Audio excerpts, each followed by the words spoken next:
Fourth lecture है आज हमारा, सेकंड वीक का second lecture.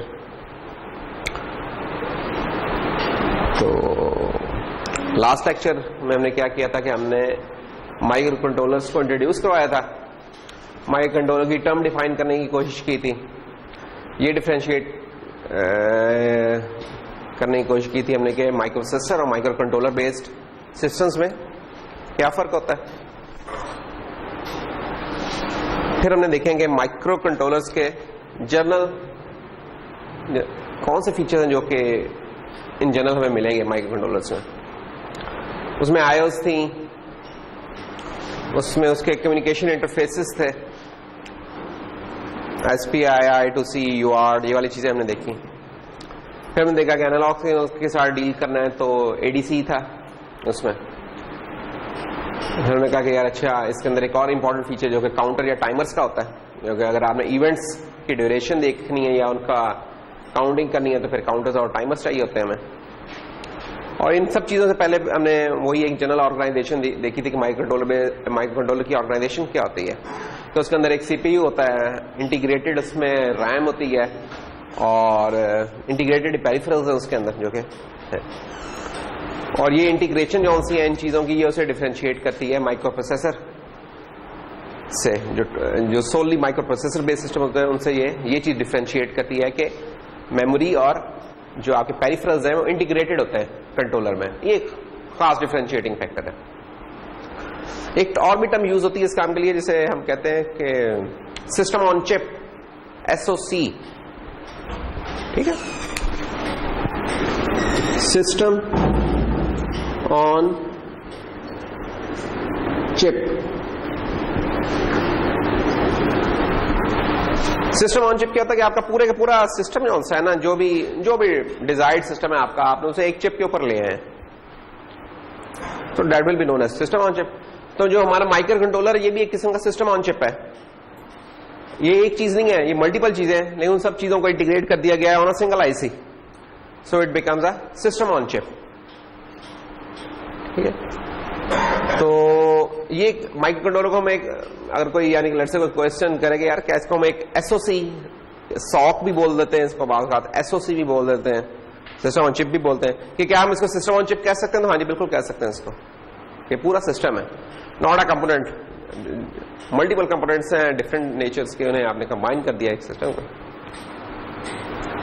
System on chip की और क्या एग्जांपल्स हो सकती हैं? फॉर एग्जांपल जो आपका मोबाइल फोन का जो है, ये पूरी जो होते हैं ना उसमें डिवाइस, वो सिस्टम ऑन चिप होता है। उसमें मॉडेम भी होता है आपका, उसमें आपका प्रोसेसर दूसरा भी होता है, उसमें कुछ LCD के इंटरफेसेस भी हैं और बाकी चीजें भी हैं, तो वो भी एक सिस्टम ऑन चिप की बड़ी अच्छी एग्जांपल बन जाती है। तो ये सिस्टम ऑन चिप्स है। 555 timer is not a system on chip, ठीक है। Pentium processor is not a system on chip, ये एक सिंपल एक स्पेशलाइज्ड वैसे सिस्टम है, ठीक है। लेकिन यानी सिस्टम ऑन चिप क्या होगा कि एक तो इंडिविजुअल चिप होती है, फिर उसको साथ चलने के लिए जो चीजें चाहिए, जो एसेंशियल नेसेसरी चीजें जो कि साथ लगनी है, अगर उनको भी हम साथ इंटीग्रेट कर दें ऑन द सेम चिप तो वो सिस्टम ऑन चिप बन जाएगा। तो लेमैन वर्ड्स में हम इसको कह सकते हैं। अगर डेफिनेशन में है तो कुछ ऊपर नीचे हम कह सकते हैं, लेकिन लेमैन वर्ड्स में फॉर द टाइमिंग ये हमारे लिए काफी एक सिस्टम ऑन चिप भी बन जाता है। तो microcontroller is a system on chip, ठीक है। Why? Because it's a microprocessor plus integrated memory plus some peripherals like general purpose IOs, serial interfaces, ADCs, timer, counter, etc. All these things combine to form a system on chip. तो एक system on chip भी हम इसको कह सकते हैं। फिर हमने कुछ देखी थी चीजें कि जो डेफिनेशन हमने कुछ विजिट की थी वो थी वॉन न्यूमैन आर्किटेक्चर और हार्वर्ड आर्किटेक्चर।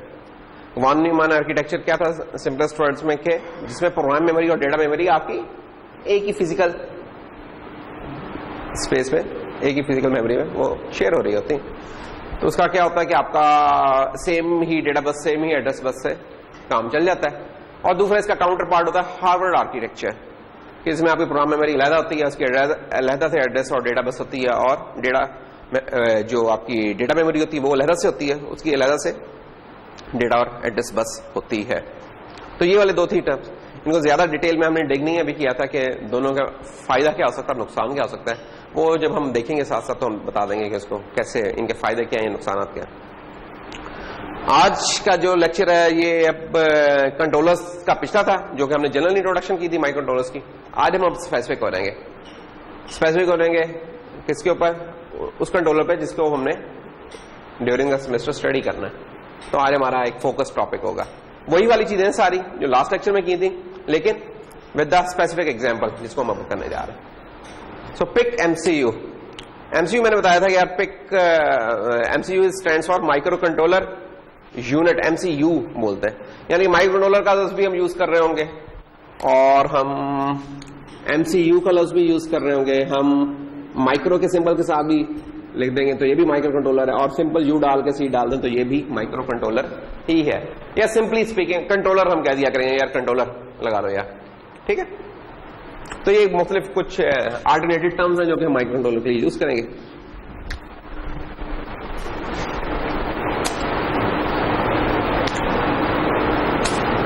ये स्लाइड्स वगैरह तो आपके मूडल के ऊपर अपलोड हो जाएंगे, ठीक है। अच्छा, तो हम जो स्टडी करने जा रहे हैं,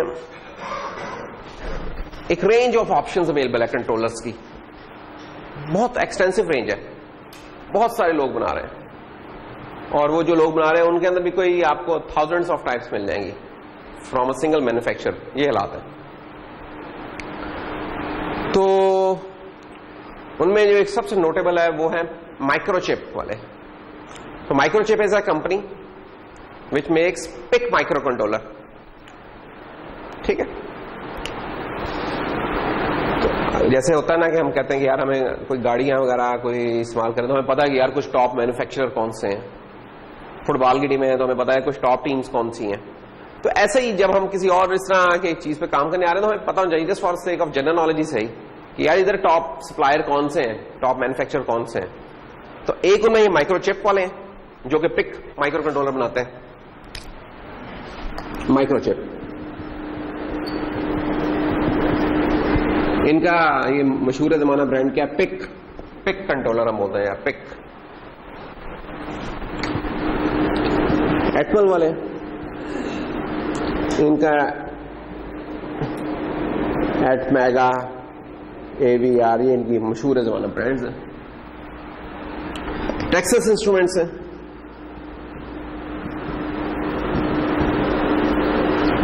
इनफैक्ट टेक्सास इंस्ट्रूमेंट्स को क्रेडिट किया जाता है कि ये सबसे पहला कंट्रोलर बनाने वाले थे, टेक्सास इंस्ट्रूमेंट्स।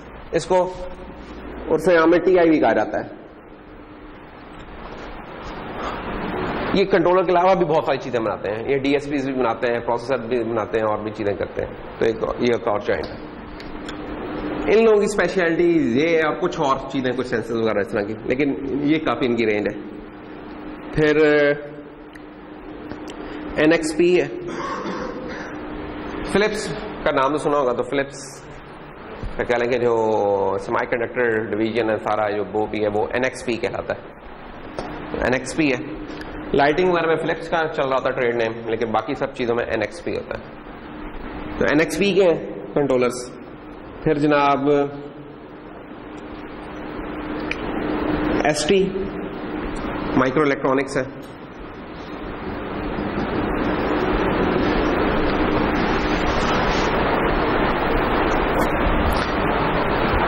इसके अलावा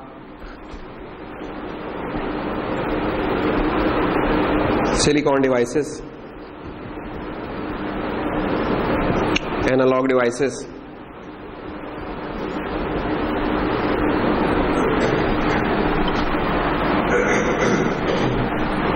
तो ये कुछ कह लें कि शायद उनको मिस कर रहा हूं, लेकिन ये वो हैं जो कि कुछ टॉप, अगर देखें टॉप 10 में जो आते हैं तो ये वाले आ रहे होते हैं। और भी है, रेनेसास है, रेनेसास के हैं, और कुछ कंपनीज बनाती हैं, हिटाची वगैरह, ये लोग ये भी बनाते हैं। हिटाची का ही इनफैक्ट ये रेनेसास डिवीजन है। तो ये कुछ टॉप कंपनीज हैं। माइक्रोचिप इनमें कह लें कि जो सेल्स वाइज सबसे जो है वो सबसे हाईएस्ट नंबर पे माइक्रोचिप का है।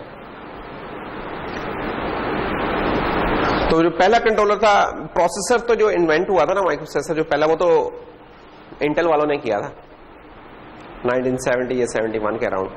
तो कंट्रोलर जो सा ये शायद कोई 73-74 के अराउंड ये टेक्सास इंस्ट्रूमेंट्स वालों ने बनाया था, इन्होंने बनाया। साथ ही इंटेल ने भी एक कंट्रोलर वैसे बना लिया था, वो भी उनका बहुत चला था कीबोर्ड्स वगैरह में, और ये उनका वो चल रहा होता है। तो टीआई वालों ने फिर कुछ और भी बनाया। पिक वाले जरा लेट एंट्री थे, तो पिक वाले तो ये देख सकते हैं आप 85 में इसमें एंटर हुए थे। लेकिन इन्होंने ये किया कि इन्होंने कुछ चीजें बड़ा इनका सिंपल रिस्क बेस्ड डिजाइन लेके आए थे कुछ, तो इनके 8 बिट के माइक्रो कंट्रोलर्स में इनकी बड़ी ठीक ठाक रेंज है। एट द सेम टाइम जो एक और कंपीटिंग होता था ना यार कौन से इस्तेमाल करें, जैसे पाकिस्तान में होंडा टोयोटा का चल रहा होता कि यार अच्छा ये है या ये है, एक मेजर जो प्लेयर है। तो इधर ये फिर पिक होता था, दूसरा एवीआर होता था इनका एटमेल का एवीआर। तो उनकी सीरीज होती थी लोगों के पास, यानी कि ये दो मेन होते थे जिनमें से चूज कर लेते यार अच्छा एटमेगा का लेना है या पिक का लेना है। इनफैक्ट आप भी जब कभी सीवी पे पुट करेंगे कुछ इंटरव्यू होगा तो पूछेंगे लोग कि यार आपने एटमेगा वाले पे काम किया है कि पिक पे काम किया है, ठीक है। तो आप बता देंगे मैंने फॉर एग्जाम्पल पिक पे काम किया, अगर आप ये पढ़ लेंगे। तो खैर इनका ये क्या हुआ कि इन लोगों का मर्जर हो गया हुआ है, एक्वायर कर लिया इसने, पिक ने इसको एटमेगा को भी एक्वायर कर लिया हुआ है। और उससे क्या हुआ है, अब ये कंबाइंड हो गए हैं बेसिकली। ये लास्ट ईयर इन्होंने किया था एक्वायर से एटमेगा को माइक्रोचिप ने। तो अब ये एटमेगा के अगर आप अब माइक्रोचिप की साइट पर जाएंगे तो उधर ही अब इनकी भी सारी सीरीज उधर ही मर्ज हो गई। तो अब ये क्या लगे एक काफी बड़ा जॉइंट एक बन गया हुआ है कंट्रोलर्स की दुनिया के, कि पहले ये दोनों बहुत बड़े थे, अब ये दोनों जब से इन्होंने एक्वायर किया है तब से बहुत अच्छा। फिर ये कि ये लीडिंग अप सप्लायर्स भी बन गए। ये कोई एनुअल इनकी सेल्स कोई बिलियंस ऑफ डॉलर में होती हैं जो कंट्रोलर्स की सेल्स होती है ना, ठीक है। कंट्रोलर्स दरअसल बहुत सारे यूज होते हैं। एक स्टडी के मुताबिक अगर ऑन द एवरेज किसी घर में 3 से 4 माइक्रो प्रोसेसर है, ऑन द एवरेज उस घर में शायद 25 से 30 माइक्रो कंट्रोलर लगे होंगे। आपको शायद उनका आइडिया नहीं होगा। इस कमरे में मैंने बताया कि 2 माइक्रो कंट्रोलर तो अभी भी चल रहे हैं, ठीक है। तो हमें आइडिया नहीं हो रहा होता उनका कि क्या है। तो ये फिर बहुत जगहों पे यूज हो रहे होते हैं ये वाली चीजें। वो चीजें आपका हेयर ड्रायर भी हो सकता है, वो आपका हेयर स्ट्रेटनर भी हो सकता है, जूसर ब्लेंडर वगैरह वो भी चीजें हो सकती हैं। बहुत सारी चीजें जो भी आप जस्ट जिसके साथ आप कोई ऑटोमेशन है, जो बिजली से चीजें चली हैं जिनमें कुछ कंट्रोल है, तो मोस्ट प्रॉब्ली कोई कंट्रोलर लगा होगा। वो छोटा सा भी हो सकता है, 4 बिट का भी होता है, 8 बिट का बहुत यूज होता है, 8 बिट का बहुत सिंप्लीफाइड डिजाइन होता है, और भी होते हैं। अच्छा, ये वो कंपनीज हैं जो कि चिप्स बनाती हैं। फिर एक और कंपनी इसका वक्तन फक्तन जिक्र करते रहा करेंगे, वो है ARM, एडवांस्ड रिस्क मशीन भी इसको बोलते हैं।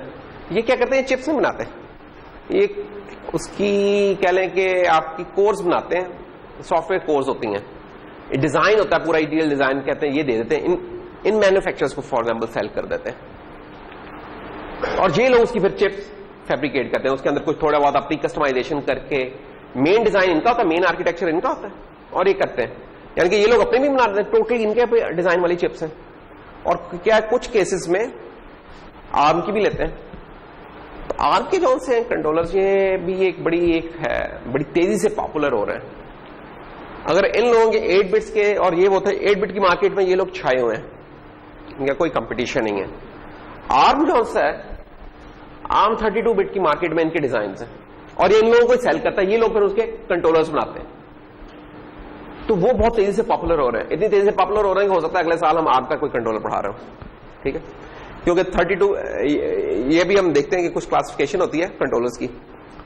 तो 8 बिट के कंट्रोलर्स होते हैं, 16 बिट के होते हैं, 32 बिट के होते हैं। तो 8 बिट के तो ट्रेडिशनली स्मॉल बहुत होते रहे हैं, 16 बिट के भी होते रहे हैं, लेकिन अब 32 बिट के जो कंट्रोलर्स है ना, वो मार्केट ओवरटेक करने लगी है इन बाकियों को। अगले साल कर लेगी या उससे अगले साल, कुछ इस तरह की प्रोजेक्शन है, 32 बिट के ज्यादा चल जाएंगे।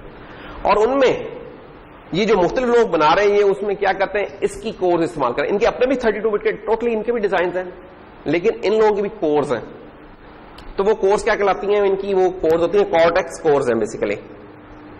वो M0, M1, M2, M3, M4 ये सारे 32 बिट के हैं। ये लॉजिक कोर्स होती हैं बेसिकली। जो मैन्युफैक्चर होता है वो इनसे डील करते हैं, इन्हें रॉयल्टी देता है, जितनी भी चीज सुनाते हैं उसके साथ कुछ रॉयल्टी देता है इन्हें, और वो उसका एक पैकेज करके ना एक फॉर्म अपना दे देता है, ठीक। एक अपनी पैकेजिंग के अंदर लाल के कुछ और वो देखता है कि अच्छा पेरिफेरल्स में ये वाला इस तरह का मॉडल इंस्टीट्यूट का इनका तो फीचर सपोर्ट कर रहा होता है सारा, लेकिन वो थोड़ा बहुत प्लस माइनस के अच्छा यार इस मार्केट में इस तरह का बेहतर रहेगा, इसको इस तरह कर लेते हैं, इस तरह कर लेते हैं, पैकेज इसका इस तरह कर लेते हैं, क्वाड कर लेते हैं, डेप कर लेते हैं, जो भी उसके हिसाब से इंट्रोड्यूस करते हैं, प्राइसिंग इस तरह कर लेते हैं। तो ये लोग इस डिजाइन को लेके इसको मैन्युफैक्चर भी करते हैं। ये खुद नहीं करता, ये सिर्फ डिजाइन देता है इनका और जो भी चीज होता है वो देता है, कोर्स देता है, और बाकी लोग करते हैं। तो ये माइक्रोचिप भी बनाता है इनके टीआई भी बनाता है, एनएक्स भी बनाता है, सारे बनाते हैं, सारे ही लोग बनाते हैं, और ये बहुत पॉपुलर है, हो रहे हैं तेजी से। क्यों? इनकी परफॉर्मेंस जो इनकी कॉस्ट है वो करीब है 8 बिट के ही, और फीचर्स इसमें 8 बिट के मुकाबले में बहुत ज्यादा है, उस वजह से बहुत पॉपुलर हो रहा है, और पावर कंजम्पशन भी इसकी बहुत अच्छी है। बाय द वे आपने आर्म की चीजें यूज की हुई हैं, तकरीबन हर बंदा यूज कर रहा है यहां जो बैठा हुआ है, जिसके पास भी मोबाइल फोन है, तकरीबन हर मोबाइल फोन में आर्म का प्रोसेसर लगा हुआ है। उधर इंटेल नहीं चलता, इंटेल की दुनिया डेस्कटॉप्स की है, सर्वर्स की है, तो मोबाइल की दुनिया आर्म की है। आपने वैसे तो सुना होता ना कि यार वो क्या क्वाड कोर प्रोसेसर लगा हुआ है, ऑक्टा कोर लगा हुआ प्रोसेसर है, किसका जी सैमसंग का फोन है उसमें भी कोई लगा हुआ है क्वाड कोर, एप्पल का आईफोन है उसमें भी कोई लगा हुआ है हेक्सा कोर या ऑक्टा कोर लगा हुआ है, या कहते हैं जी क्वालकॉम का लगा हुआ है, इस तरह की कोई टर्म्स मार्केटिंग होती है। वो सारे मैन्युफैक्चरर्स हैं, वो चिप्स जो सी हैं पीछे यूज हो रही होती हैं, जिसका आपको नहीं आइडिया होता, वो आर्म की यूज हो रही होती हैं। ठीक है, तो ये बहुत बड़ी कंपनी है, इसको अभी लास्ट ईयर शायद एक्वायर किया है जापान के सॉफ्ट बैंक ने, अबाउट $16 बिलियन या पता नहीं कितने में किया है, मुझे एग्जैक्ट याद नहीं है, लेकिन कुछ इसके अराउंड है, वो चेक कर सकते हैं। इट्स अ ह्यूज, यानी कि ये लीडिंग है, जो भी आपके मोबाइल की दुनिया के प्रोसेसर्स हैं और बाकी उसमें लीडिंग है। इंटेल बेचारे इनके करीब भी नहीं है, तो उसमें रहते हैं। इनका जो डिजाइन है वो बड़ा जबरदस्त कह लें कि रिस्क बेस्ड डिजाइन है इनका, और पावर कंजम्पशन उसके फीचर्स के बड़ी जबरदस्त चीज है कि बैटरी वगैरह बड़ी लॉन्ग रहती है, जो इंटेल वाले हैं नहीं होते। इंटेल वाले भी कुछ कम्पीट कर रहे हैं, लेकिन उस तरह नहीं है जितना इनका। तो खैर ये तो आपको पूरा बताना था कि हैं कौन, कि हमें पता होना चाहिए, ये जो नाम है इनका पता होना चाहिए, हम जिस ट्रेड में काम करें उनके हमें लीडिंग मैन्युफैक्चरर्स का, लीडिंग सप्लायर्स का पता होना चाहिए कौन लोग हैं। ठीक है, तो उसका मैंने बता दिया कि जो सबसे इस वक्त लीडिंग जो सप्लायर है जिसका वो है, हम उसका यूज करेंगे चीज, उसके कंट्रोल पे काम कर रहे होंगे।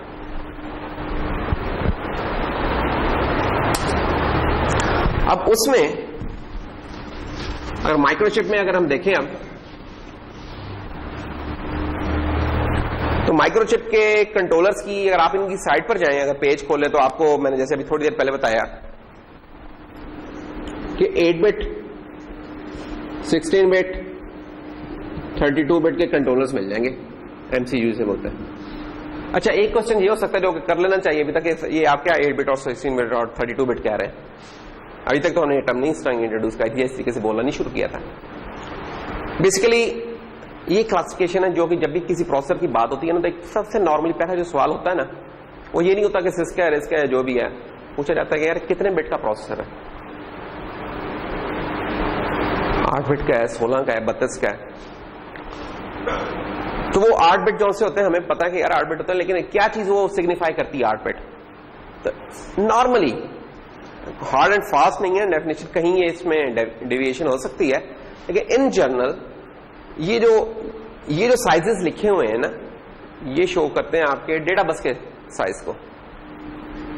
जो डेटा बस होती है उसको, और अलॉन्ग विद रजिस्टर्स भी आपके normally register size, data bus, ये जिस साइज के होते हैं ना माइक्रो कंट्रोलर को हम उसका कह देते हैं, एड्रेस बस से नहीं। अच्छा, ये डेटा बस कौन सी? ये वो कंप्यूटर ऑर्गेनाइजेशन जब देख रहे थे, बेसिक कंप्यूटर ऑर्गेनाइजेशन, तो हमने देखा था कि जो भी हमारा कंप्यूटर सिस्टम है, जैसे कंट्रोलर भी कंप्यूटर सिस्टम है, तो हमने देखा था कि यार इसमें कोई सीपीयू होगा, कोई मेमोरी होगी, और कुछ आईओज होंगी, ये आईओ कंट्रोलर होगा। अब इस सीपीयू के अंदर फिर हमने देखा था कि क्या होता है, एएलयू होता है, रजिस्टर्स होते हैं। ठीक है, ये जो मैं कह रहा हूं ना, मैं इस रजिस्टर की बात कर रहा हूं, जो यहां रजिस्टर है, कि इसका साइज 8, 16, 32 हो सकता है। और फिर ये जो सीपीयू है, ये मेमोरी के साथ जिन लाइंस के ऊपर बात कर रहा है वो लाइंस कितनी है। अगर 8 लाइंस है डेटा को लाने के लिए इस्तेमाल हो रही तो 8 बिट का हम कह देते हैं। नॉर्मली जो डेटा बस का साइज होता है वो रजिस्टर्स का भी नॉर्मली वो होता है, लेकिन हार्ड एंड फास्ट नहीं है कि जी हमेशा ऐसा होता है। हम कभी ना कभी कोई ना कोई एग्जांपल ऐसी दे सकते हैं जिसमें ये चीज वेरी कर सकते हैं, लेकिन इन जनरल अगर आपसे पूछे ना कि यार जस्ट हम क्लासिफाई करना चाह रहे हैं इस तरह की, तो वो क्या होगा, तो क्या रजिस्टर भी 8 बिट का, और ये जो लाइंस आ रही है ना ये भी मल्टीपल लाइंस होती है, तो बिना ये कि हम अलग-अलग लाइन बनाए तो हम इसके साथ इस तरह लिख देते थे जो कि बता देते कि 8 लाइनें आ रही हैं, ठीक है। तो ये डेटा बस है और हमें पता है कि मेमोरी के साथ डील करने के लिए हमें डेटा बस भी चाहिए होती है और एड्रेस बस भी चाहिए होती है। तो जो एड्रेस बस होती है वो जरूरी नहीं कि वो भी 8 बिट की हो, वो 10 की भी हो सकती है, 12 की भी हो सकती है, 32 की भी होती है, उसका नहीं हमें पता भी, वो डिपेंड करता है। तो ये जो क्लासिफिकेशन है कि कंट्रोलर कितने बिट का, 8 बिट, तो वो हम देखते हैं कि यार उसकी मोस्ट प्रॉब्लम उसकी डेटा बस जौन सी होगी वो 8 बिट की होगी, उसका रजिस्टर साइज जौन सा होगा वो 8 बिट का होगा, ठीक है। और ज्यादा स्पेसिफिक कर लें तो बात का ये होता है कि डेटा बस भी डबल कर लेता तो रजिस्टर साइज जौन सा वो बता देता था कि यार, तो आप और अगर नैरो करना चाहें तो कह लेंगे अच्छा रजिस्टर का यार मुझे बता दो साइज कितना है। तो अगर रजिस्टर 8 बिट का तो हम कहते हैं यार कंट्रोलर 8 बिट का है, रजिस्टर 8 बिट का होगा तो नॉर्मली डेटा बस भी चांसेस हैं कि 8 बिट की ही होगी मोस्ट प्रोबेबली। तो ये चीजें बताती हैं, एड्रेस बस नहीं बताती, ठीक है। तो अगर कभी आपसे पूछ लिया जाए कि यार साइज ये वाली क्लासिफिकेशन है 8 बिट 16 बिट 32 बिट, ये कौन डिटरमिन करता है, एड्रेस बस या उसका रजिस्टर्स ये डिटरमिन करें या दोनों मिलकर भी कर देते हैं। ज्यादा स्पेसिफिक हो तो रजिस्टर्स का लें, नहीं तो डेटा बस भी इन जनरल डेटा बस का भी वही साइज होगा रजिस्टर से होगा, क्योंकि डेटा बस ने क्या मेमोरी से उठा के रजिस्टर में डेटा लाना है, तो जो रजिस्टर का साइज होगा डेटा बस भी फिर उतनी चाहिए होगी। कुछ केसेस होते हैं जो हम देखते हैं कि वहां एक ही गो में अगर 2 मेमोरी लोकेशन उठा के ले आते हैं तो 2 फीड कर सकते हैं, वहां डबल होता है, लेकिन अभी उसको हम इग्नोर कर रहे हैं कि वो एग्जिस्ट नहीं कर रहा है अभी फिलहाल, अभी हम ये सिंप्लीफाइड देता हूं। तो एक तो ये चीज आपको क्लियर हो जानी चाहिए। तो अभी तक हमने क्या किया, हमने इंट्रोड्यूस कराए हैं कि लीडिंग हमारे मैन्युफैक्चरर्स कौन से हैं कंट्रोलर के, उसमें हमने पिक को चूज किया, फिर पिक में हम बता रहे हैं कि हमें रेंजेस मिलेंगी 8, 16 और 32 बिट की, ठीक है। और ये जो 8 बिट वगैरह साइजेस हैं ये किससे क्लासिफिकेशन निकली है, ये हमारे सीपीयू में जो रजिस्टर का साइज है और ये उसके डेटाबेस के ये उससे निकलती है। तो ये बेसिक कॉन्सेप्ट हमारा ये वाला क्लियर होना चाहिए कि इधर से निकलता। वहां से ये चीज क्लियर हो गई है हमारी, तो अब हम इसमें से डिसाइड करेंगे यार अब हम 8 बिट वाले पे काम करना है, 16 में काम करना है कि 32 वाले पे काम करना है। तो हम जनाब जो सबसे सिंपलेस्ट है इनका 8 बिट का, हम उस पर काम करेंगे। तो कंट्रोलर से बहुत दुनिया में कोई थाउजेंड्स में कंट्रोलर्स बन रहे थे, कोई हंड्रेड्स में कंपनीज थी जो बना रही थी, उन हंड्रेड्स ऑफ कंपनीज में हमने पिक को चूज, एक माइक्रोचिप को चूज किया, और माइक्रोचिप के अंदर जाके हमने उनकी, क्योंकि अब उनके एट मेगा भी है उनकी सीरीज, क्योंकि उन्होंने एक्वायर कर लिया है, और पिक भी है, तो उसमें से हमने पिक की सीरीज चूज कर ली है।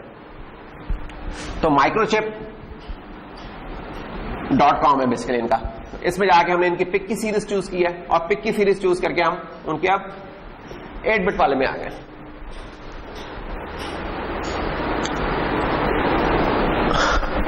और ये उनकी 8 बिट माइक्रो कंट्रोलर्स की रेंज है, उसके अंदर भी एक रेंज ऑफ ऑप्शंस अवेलेबल है हमारे पास। एक्स एक्सिस पे आपको नंबर ऑफ पिन्स नजर आ रही हैं, ये starting from 6 pins and leading up to 100 pin, यहां तक हो सकते हैं जो मुख्तलिफ मॉडल्स हैं, क्या लेंगे जो आईसीज हैं इनकी। और अलाउंग द वर्टिकल एक्सिस हमें मेमोरी नजर आ रही है कि मेमोरी वो कितना सपोर्ट कर रहे हैं, स्टार्टिंग फ्रॉम कोई 1/2 किलोबाइट या हाफ से भी कम, कोई क्वार्टर ऑफ द किलोबाइट से लेकर 128 किलोबाइट तक ये मुख्तलिफ मॉडल सपोर्ट करते हैं। इन सब की खास बात क्या है, ये 8 बिट के हैं। ये जो 3 थे उनमें से सिर्फ एक है 8 बिट, और उस 8 बिट के अंदर ये वेरिएशंस अवेलेबल है हमारे पास। कौन कौन सी, पिक 10, 12, 16, 18। 18 में फिर 18 सिंबल होता है, 18F होता है। इनमें क्या डिफरेंशिएटिंग फैक्टर है, ये क्यों किस हिसाब से किए हैं हमने,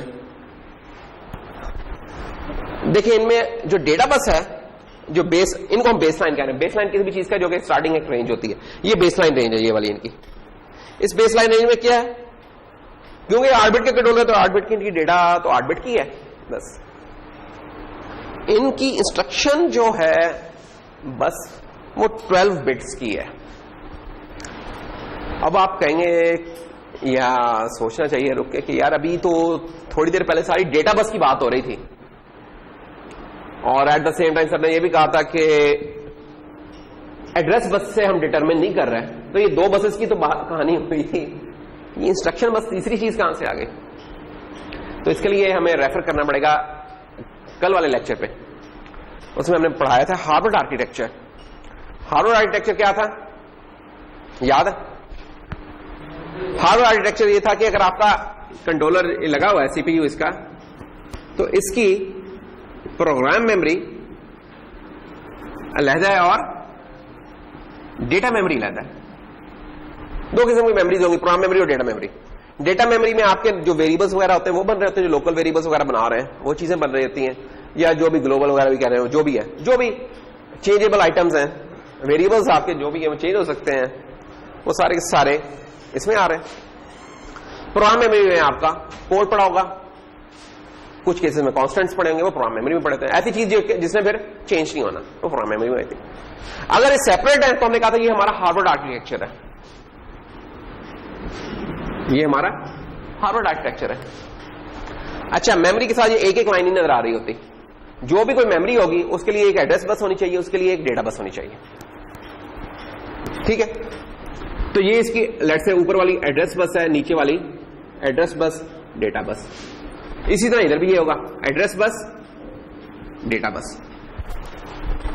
सिर्फ ये है कि ये वाली डेटा मेमोरी से लाने के लिए है, ये प्रोग्राम मेमोरी से लाने के लिए। प्रोग्राम मेमोरी को हम इंस्ट्रक्शन मेमोरी भी कह देते होते हैं, ठीक है, जिसमें इंस्ट्रक्शंस पड़ी होती हैं। प्रोग्राम क्या होता है, एक कॉम्बिनेशन ऑफ इंस्ट्रक्शंस होता है ना, तो हम इसे इंस्ट्रक्शन मेमोरी भी कह देते हैं। तो प्रोग्राम मेमोरी या instruction memory is the same thing. इसी को कोड मेमोरी भी कह सकते हैं, जिसमें आपका कोड पड़ा हुआ है, कोड भी कह देते थे। तो प्रोग्राम मेमोरी हो गई, इंस्ट्रक्शन मेमोरी हो गई या code memory, these are all the same things. इनकी बसेस को हम इंस्ट्रक्शन बसेस कह देते हैं,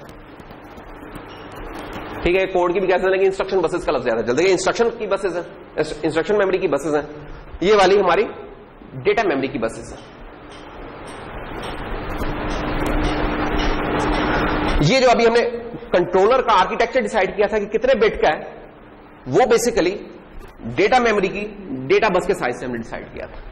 ये जो 4 लाइनें नजर आ रही है ना, इसमें से ये जो चीज थी, और प्लस सीपीयू के अंदर जो रजिस्टर्स थे पड़े हुए हमारे, ये दोनों चीजों ने मिलके हमें बताया था कि यार कौन सा आर्किटेक्चर है, 8 बिट का है कि 16 बिट का है, या 16 है या 32 है। 24 के भी वैसे होते हैं कंट्रोलर्स, हो सकते हैं। तो वो ये वाली चीज थी, ठीक है? तो ये वाली चीज तो पहले इसको कर लें, आप अप्रिशिएट कर लेंगे यार ये है क्या, ये कौन सी लाइंस हमारे लिए रेलिवेंट है इनमें, इन 4 लाइनों में है, जिनसे हम आर्किटेक्चर की क्लासिफिकेशन कर रहे हैं 8, 16 और 32 की। तो इसकी डेटा मेमोरी से जो डेटा बस आ रही है प्लस रजिस्टर्स, ये वाली चीज बन रही है। अच्छा, इस पिक्चर में क्या हो रहा है? इस पिक्चर में अगर हम जाएं तो देखें तो 8 बिट के कंट्रोलर, तो इसका मतलब क्या है, ये जितने भी कंट्रोलर्स यहां लिखे हुए हैं इन सब की डेटा बस जो सी 8 बिट की है। तो आप देख सकते हो 8 bit data, 8 bit data, 8 bit data सबका कॉमन है। क्यों? क्योंकि 8 बिट का कंट्रोलर है। तो चीज क्या फिर वेरी हो रही है उसके अंदर? यहां पिंस वेरी हो रही हैं, यहां मेमोरीज वेरी हो रही है। अब जब मेमोरी का साइज चेंज होता है तो मेमोरी को एड्रेस करने के लिए हमें कोई एड्रेसेस चाहिए होते हैं। बड़ी मेमोरी होगी तो ज्यादा एड्रेसेस की रेंज होगी, कम मेमोरी होगी तो कम एड्रेसेस की रेंज होगी, ऐसा ही है। इसका मतलब है कि एड्रेस बस का साइज पर चेंज होगा। तो ये आप देख सकते हैं कि यहां, और एड्रेस बस भी कौन सी, जो इंस्ट्रक्शन मेमोरी की है। डेटा मेमोरी की भी खैर उसका भी चेंज हो सकता है, उसका भी एड्रेस बस का साइज चेंज हो सकता है, और इंस्ट्रक्शन वाले का भी हो सकता है। तो अब ये यहां देखिए आपकी 12 बिट की इंस्ट्रक्शंस है, यहां आपकी 14 बिट की इंस्ट्रक्शंस है, यहां आपकी 16 बिट की इंस्ट्रक्शंस है। ये कौन सी मेमोरी है बाय द वे? अगर हम इधर आए वापस, जब हम कहते हैं कि 12 बिट की इंस्ट्रक्शन है तो उससे क्या मुराद है? 16 बिट की कहते हैं उससे क्या मुराद है? किस मेमोरी को हम रेफर कर रहे हैं? लेफ्ट वाली मेमोरी की बात कर रहे हैं। और हम कह रहे हैं कि हर इंस्ट्रक्शन जो एक लाइन में एक इंस्ट्रक्शन अगर आ रही है तो उस लाइन की विड्थ कितनी है? 12 बिट या 14 बिट या 16 बिट। तो अगर इसको मैं रीड्रा करूं तो अगर हमारी एक लाइन के ऊपर एक इंस्ट्रक्शन आ रही है हमारी प्रोग्राम मेमोरी में, हर एक लाइन के ऊपर अगर एक इंस्ट्रक्शन है तो इसकी जो विड्थ है ना, बेसिकली ये जो विड्थ है in terms of bits, memories में बिट्स हम फीता लेके नहीं नाप रहे हैं, कुछ और बिट्स में बता रहे होते हैं, ठीक है, जब भी मेमोरीज की बात हो रही। तो ये जो विड्थ है ये हमारी जनाब 8 भी हो सकती है, 10 भी हो सकती है, 12 भी हो सकती है, 14 भी हो सकती है, 16 भी हो सकती है, इट डिपेंड्स।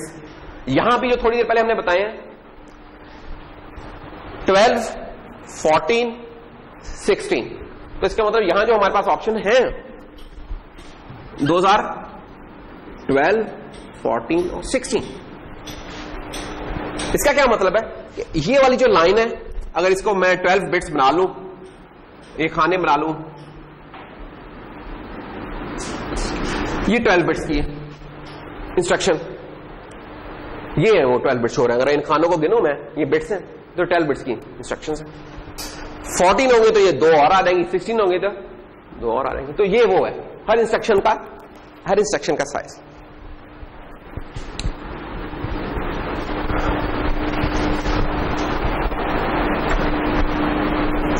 जैसे जैसे इंस्ट्रक्शन का साइज बढ़ाते जाते हैं ना, हमारी वो इंस्ट्रक्शन केपेबल ज्यादा होती जाती है। ये है ये कंप्यूटर आर्किटेक्चर का जो लोग कोर्स लें या कुछ और, तो उसमें ये चीज ज्यादा अच्छे तरीके से क्लियर होती है कि हमारे प्रोग्राम क्या होता है। प्रोग्राम होता क्या है बेसिकली, कुछ सीक्वेंस ऑफ इंस्ट्रक्शंस होती है बेसिकली, कुछ स्टेप्स होते हैं जो कि बता देते हैं। वो स्टेप्स जिस लैंग्वेज में लिखते हैं वो हमारी प्रोग्रामिंग लैंग्वेज होती है। जैसे सी वगैरह में हमने काम कर लिया, सी की लैंग्वेज क्या होती है, आर्किटेक्चर इंडिपेंडेंट होती है, ये इस कंट्रोलर पे भी चल जाएगी, किसी और कंट्रोलर पे चल जाएगी मोस्ट प्रोबेबली, थोड़ी बहुत वेरिएशन के साथ, 19-20 की वेरिएशन। फिर एक असेंबली लैंग्वेज होती है। असेंबली लैंग्वेज क्या होती है कि आर्किटेक्चर स्पेसिफिक हो जाती है। उसमें एक जो इंस्ट्रक्शन लिखते हैं, अगर वो रिस्क प्रोसेसर है तो एक इंस्ट्रक्शन डायरेक्टली प्रोसेसर के किसी एक फंक्शनैलिटी पे मैप हो रही होती है पूरी की पूरी। तो एक अगर मैं इंस्ट्रक्शन लूं, एक इंस्ट्रक्शन ऐड की फॉर एग्जांपल, कि ऐड कर दो क्या R3 के अंदर क्या R1 और R2, दो ये रजिस्टर्स हैं पड़े हुए लेट्स से मेमोरी में, ठीक है। ऐड की इंस्ट्रक्शन चलानी है हमने, R1 के अंदर जो भी पड़ा है, R2 में जो भी पड़ा उन्हें ऐड करके R3 में डाल दो। ये एक असेंबली की इंस्ट्रक्शन हो सकती है पॉसिबल इस तरह की। अगर इसको मैं C में लिखता, C में मैंने इस तरीके से नहीं लिखना, C में तो मैंने लिख देना था C = A+B लेट्स से, हाँ, वहां उसने प्लस से आईडी का लगा लेना, ये है बाकी असेंबली में जरा मैं दूसरे तरीके से लिख रहा हूं। अच्छा, अब ये जो इंस्ट्रक्शन है, अगर 12 बिट का प्रोसेसर है तो ये इंस्ट्रक्शन 12 बिट के ऊपर आएगी, अगर 14 है तो 14 पे आएगी, 16 है तो 16 पे आएगी। वो कैसे? आपके ये जो बिट्स है ना, आप कहते हैं कि यार मेरा प्रोसेसर ना 4 ऑपरेशन सपोर्ट कर रहा है, किस कौन कौन से? Add, subtract, multiply, divide let's say. वो कहता नहीं यार नहीं, हमने लॉजिकल ऑपरेशन भी डालना है, एंड का भी डालना है, और का भी डालना है, कोई कहता है हमने शिफ्ट भी डालना है, इस तरह के। तो ठीक है, डालते रहे, वो जितने डालते रहेंगे, जितना कोड डालेंगे वो बढ़ता रहेगा। अभी हम रखें कि 4 ऑपरेशन है सिर्फ, तो 4 ऑपरेशन ये बताने के लिए कौन सा ऑपरेशन चूज होना है, तो हमें 2 बिट्स चाहिए ये बताने के लिए, ठीक है। ऑपरेशंस है कौन कौन से? Add, subtract, multiply, divide let's say. अब आपने प्रोसेसर को बताना है कि ऐड करना है तो उसका कोई बिट कोड होना चाहिए ना, कि भाई 00 है, फॉर एग्जांपल ये 00 से आप बैठे हैं, 01 बैठे हैं, 10 बैठे हैं, 11 बैठे हैं, ये मुझे पता है कि 00 से मुराद क्या है, ये लोग हैं, 01 से ये है। तो इसी तरह क्या होगा कि मैं कह दूंगा यार 00 अगर लिखे बंदा तो वो ऐड हो रहेगा, 01 लिखे तो वो सब्ट्रैक्ट हो रहेगा, 10 लिखे तो वो मल्टीप्लाई है, और 11 लिखे तो वो डिवाइड है। अब ये जो इंस्ट्रक्शन के अंदर ये 2 बिट्स जो सी है, ये बेसिकली उसका ये जो निमोनिक है बन रहा है, ये बेसिकली ऑपकोड बना रहा है उसका। फॉर एग्जांपल ये मैं 2 बिट्स रख देता हूं, ये वाली चीज, और ये चीज क्या होगी, ये ऑपकोड बता रही होगी, ऑप कोड क्या होता है बेसिकली? ऑपरेशन क्या है? ऑपरेशन कोड क्या है? उस ऑपरेशन का कोड क्या है? ऑपरेशन कौन सा? ऐड का है, सब्ट्रैक्ट का, जो भी है।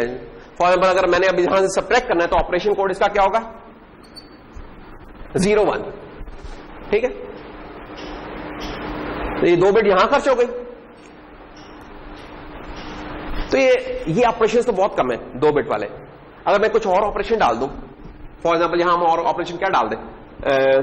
एंड, और, not, jaw, shift left, shift right,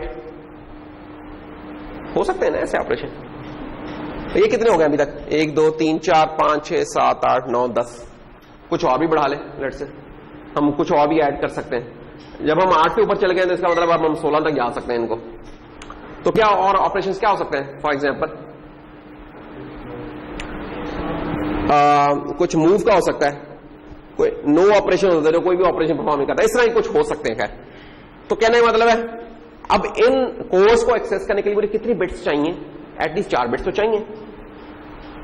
अगर ये यहां तक रुक जाता तो मुझे 3 बिट्स चाहिए थी, यहां तक रुक जाता तो 2 बिट्स चाहिए थी, 3, और अब इससे आगे चले गए हैं, 16 से कम है तो 4 बिट्स चाहिए।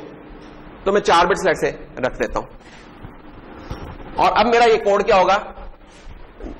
अगर पूरे 4 बिट्स में लिख दूं तो 0 0 0 1 0 0 0 1 0 0 0 1 0 1 0 1 1 0 0 1 1। कुछ खा तो नहीं गए हम? ये खा गए इधर एक, ये और 1 0 एंड सो ऑन, चलता रहेगा। अब ये मैं पूरा कोड लिख देता हूं इसका ऐड का, कि 0 0 0 1 सब्ट्रैक्ट का ये कोड है by the way, sorry subtract का। नहीं 4 बिट तो इसने खा ली। कितने बिट की इंस्ट्रक्शन बनाने जा रहे हैं हम? 12 बिट की। 12 बिट की एक इंस्ट्रक्शन क्विकली हम डिजाइन कर रहे हैं, ठीक है, जस्ट टू व्यू कि कैसे ये बिट्स हमारी ऊपर नीचे होती हैं। अब और क्या है हमारी स्ट्रक्चर में पड़ा हुआ, गौर करें। हमने एक चीज तो बता दी है 4 बिट्स में, ये रजिस्टर्स पड़े हुए हैं। तो इन रजिस्टर्स की भी हमें बताना होगा, ठीक है। अगर R3 है तो इसका कोई कोड बताना होगा कि यार इसका बाइनरी कोड क्या है, कि उधर से उठा के ले आए। R1 है तो इसका बताना होगा, R2 है तो इसका बताना होगा। अब इसमें सवाल ये होगा कि हमारे प्रोसेसर में रजिस्टर कितने हैं?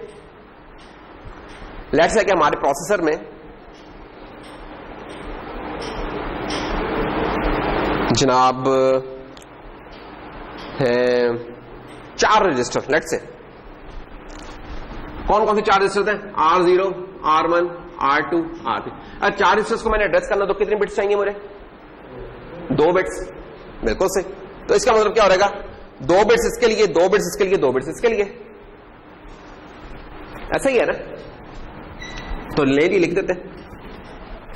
वैसे यार 4 रजिस्टर ना वैसे बहुत ही कम है, थोड़े से बढ़ा लेते हैं। इंटर में भी इवन 8 तो होता ही है, जिनमें बड़े कम होते हैं, तो थोड़े से बढ़ा ही लेते हैं। तो R4 R7 तक लेट से ले जाते हैं। और अगर ये इतनी बिट्स हो गई हैं, अगर 8 रजिस्टर्स हो गए तो इसके लिए 3 बिट्स चाहिए हमें, तो 3 बिट्स हम लगा देते हैं इनके लिए। तो R3 का कोड क्या बनेगा? 0 0 0 0 0 1 0 1 0। R3 का क्या बन गया कोड? 0 1 1। तो R3 आ गया यहां पे 0 1 1। तो ये कोड किसका है? सब्ट्रैक्ट का। ये कोड किसका है? R3 का। R1 का क्या कोड हो रहेगा? 1। ये R1 हो गया। और R2 का क्या कोड हो गया? 0 1 0। ये R2 हो गया। इस तरीके से हमारा जो भी होती है ना इंस्ट्रक्शन लिखते हैं हम, वो पीछे इन दी एंड तो प्रोसेसर ने तो बाइनरी में चल रहा है ना। ये तो हमारे इजीनेस के लिए कि यार आप उसे इन स्पीकिंग टर्म्स में बता रहे हैं कि यार सब्ट्रैक्ट R2 R1 R3, पीछे बिहाइंड द सीन तो उसके कुछ बिट ये बाइनरी जनरेट होनी है। और ये कैसे जनरेट हुई है ये अब आपको एक डिटेल में तो नहीं, लेकिन हमने एक बड़ा क्विक सा एक ओवरव्यू दे दी कैसे इंस्ट्रक्शन बनती कैसे है, कि यार उसका ये जो कोई ऑपरेशन कोड इधर आ रहेगा, ये इधर आ रहेगा, और इनकी विड्थ कैसे डिजाइन हो रही है। ज्यादा ऑपरेशन कोड है तो इसका साइज बढ़ेगा, ज्यादा रजिस्टर है तो 3 से बढ़ के 4 हो रहेगा। ये छोटे छोटे डिसीजन हमारे इंस्ट्रक्शन के साइज को वेरी। अभी तक हमारी इंस्ट्रक्शन का साइज क्या हो गया, इसे काउंट कर लेते हैं। 4 यहां है, 3 3 3, कितने बिट्स हो गए? 13। 12 बिट में तो नहीं आ रही है 12 बिट में तो ये काम नहीं हो रहा, ठीक है। अगर हमने इसे 12 बिट में लेके आना है तो या तो हम अपने नंबर ऑफ रजिस्टर्स को कम करें, रजिस्टर कम करेंगे तो फिर 2-2 बिट पे आ रहेंगे, या हम अपने ये जो ऑपरेशन से जो हमने 16 सपोर्ट कर दी है हम इसमें निकाल दें कुछ ऑपरेशन। ठीक है, दोबारा रीडू करें तो हम कहते हैं अच्छा यार ये वाले हम निकाल देते हैं, ये सिर्फ 8 ऑपरेशन रह गए हमारे। अगर 8 ऑपरेशन रह गए तो 3 इंस्ट्रक्शन 3 बिट्स में काम हो रहेगा, तो लें जी हम इसको 3 में ले आते हैं। अब हमारे 12 बिट्स में पूरे में एक इंस्ट्रक्शन आ गई है। ये हमने एक कह लें प्रोसेसर डिजाइन करके उसका एक इंस्ट्रक्शन डिजाइन कर दी, इंस्ट्रक्शन सेट जो होता है ना, इंस्ट्रक्शन हमने बना दिए। असल आपके लिए इंपॉर्टेंट ये कि ये नहीं कि क्या हुआ क्या है, असल जो ये बताने का मकसद ये नहीं सिखाना था कि इंस्ट्रक्शंस कैसे बनती हैं, बताने का मकसद ये था कि इंस्ट्रक्शंस के साइज जब चेंज होते हैं तो उनके अंदर चीजें कैसे अफेक्ट होती हैं। इंस्ट्रक्शंस का साइज छोटा था तो हमारे पास ऑपरेशंस लिमिटेड होगा, इंस्ट्रक्शंस का साइज छोटा था तो हमारे पास रजिस्टर्स लिमिटेड होगा एक हद से ज्यादा बड़ा। तो 12 में हम यही काम कर सकते थे, कर लिया, ठीक है। तो आप देख सकते हैं अगर मैं वापस इधर आऊं कि 12 बिट की इंस्ट्रक्शन थी, तो 12 बिट में तो ये बेस लाइन में जो छोटी रही थी जो 6, 8, 10 पिन के थे उनमें तो फिर इतने में भी काम चलाना, कोई ज्यादा कॉम्प्लेक्सिटी नहीं चाहिए थी, तो हमने इससे काम चला लिया। और जो उससे फिर थोड़ा ऊपर गया तो 14 बिट पे आ गया, यहां शायद हमारा जो ऑपरेशन कोड है थोड़ा बढ़ गया होगा, और जब हम उससे भी ऊपर गए तो 16 बिट के ऊपर आ गए, ठीक है। तो इस तरीके से हमारी ना चीजें चेंज हो रही हैं। जब 16 बिट पे आए तो आपके पास क्या ऑप्शंस हो जाएंगी, आपके पास ये ऑपरेशन कोड ये वाली जो जहां 12 बिट्स थी 4 बिट्स अब आपको और मिल गई हैं, 4 बिट्स और मिल गई। इसको आप कैसे यूज कर सकते हैं, एक एक बिट आप इसको दे सकते हैं कि 8 बिट 16 रजिस्टर कर लें, लेट से एक एक अगर इसको दे दें, लेट से आप एक बिट और इसको दे दें तो 4 बिट 16 ऑपरेशन कोड यहां सपोर्ट कर लेंगे। अरे फिर इसी तरीके से सिंपली नहीं कर सकते। ये जो इंस्ट्रक्शन है ना ये वैसे ही बड़ी एक कह लेंगे बड़ी खतरनाक सी इंस्ट्रक्शन है कि इसके अंदर 3 ऑपरेशन कोड्स हैं। हम इंस्ट्रक्शन को डिजाइन इस तरीके से कर सकते हैं कि 3 ऑपरेशन कोड्स में 3 ऑपरेंड्स ना है, सॉरी ऑपरेशन कोड्स नहीं है, this is opcode and these are operands, जिसको ऑपरेट करते हैं उसको हम ऑपरेंड बोलते हैं।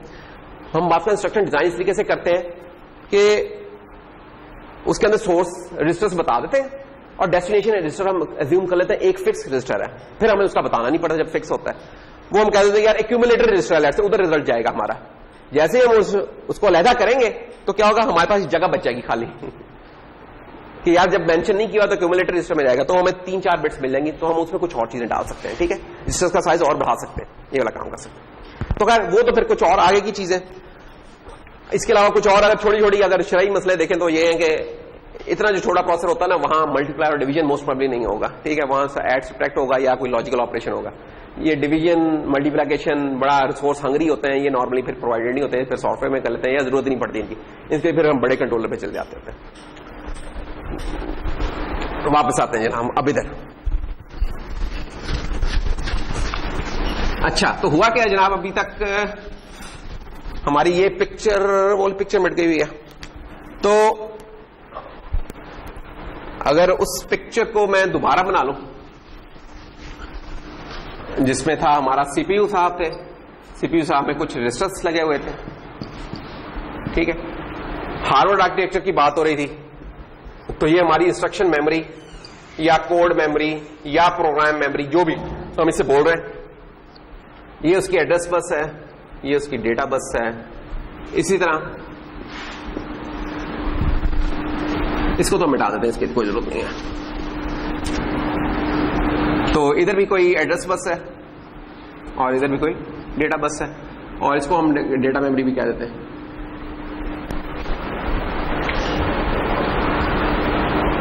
अच्छा दोबारा अब हम अगर इससे चीजें जोड़े, 8 बिट की डेटा बस,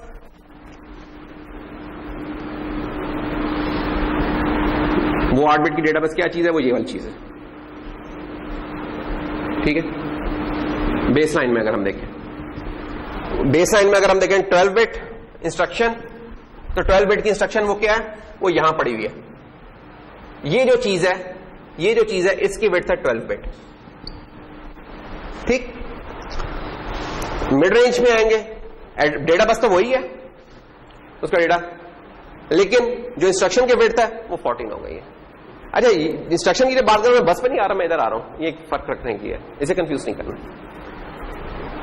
पिक 18 पे अगर हम जाएं तो वहां क्या है, डेटा स्टिल 8 का ही है, इंस्ट्रक्शन 16 की हो गई है। तो अब ये वाला जो चीज है ये बढ़ के 16 हो गई। अच्छा अब आपको ना एक और जरा फर्क अभी से बताने की जरूरत है, वो नहीं, वो खैर आगे जाके आपको बता देंगे कि एड्रेस बस और डेटा बस में कैसे करना है। तो अभी अगर just keeping ourselves to this slide, तो आपको अब ये एक आइडिया हो गया कि यार 8 बिट के अंदर ही जो लोगों ने क्लासिफिकेशन की है वो क्यों की होंगी, कि इसके अंदर कुछ कम फीचर्स होंगे, इसमें बढ़ते बढ़ते इसमें थोड़े ज्यादा हो गए। 8 बिट की रेंज में सबसे ज्यादा फीचर इस पे 18 में हमें मिल रहे होंगे। इसकी नंबर ऑफ पिन्स भी बढ़ जाती हैं, इसकी मेमोरी भी बढ़ जाती है और इसकी कॉस्ट भी बढ़ जाती है फिर साथ साथ। ये थोड़ी सी यही जो अभी थोड़ी देर पहले बताई थी ना, बेस लाइन का, मिड रेंज का, इनहांस्ड का या फिर PIC18 का, ये इनके कुछ डिटेल में फीचर कंपैरिजन है इस 8 बिट फैमिली का। तो इस 8 बिट फैमिली के अंदर मजीद 4 सब फैमिलीज हैं और ये उन 4 सब फैमिलीज के कुछ नोटेबल फीचर्स हैं। मसलन जो सबसे बेसलाइन है, इंटरप्ट को सपोर्ट ही नहीं करता। इंटरप्ट में एक बड़ा इंपॉर्टेंट फीचर हम पढ़ेंगे, ये सपोर्ट ही नहीं करता। ये जो मिड रेंज वाले एक इंटरप्ट को करते हैं और ये जनाब मल्टीपल इंटरप्ट को करते हैं और उनकी प्रायोरिटी भी होती है, कॉन्टेक्स्ट भी सेव होता है। परफॉर्मेंस किस स्पीड के साथ वो इंस्ट्रक्शंस को एग्जीक्यूट करते हैं। 5 मिप्स। मिप्स क्या होता है? एक तो मेगाहर्ट्ज होता है, एक होता है मिप्स। मिप मेगाहर्ट्ज होता है, मेगाहर्ट्ज तो खैर वैसे ही नाम से मैं क्या है कि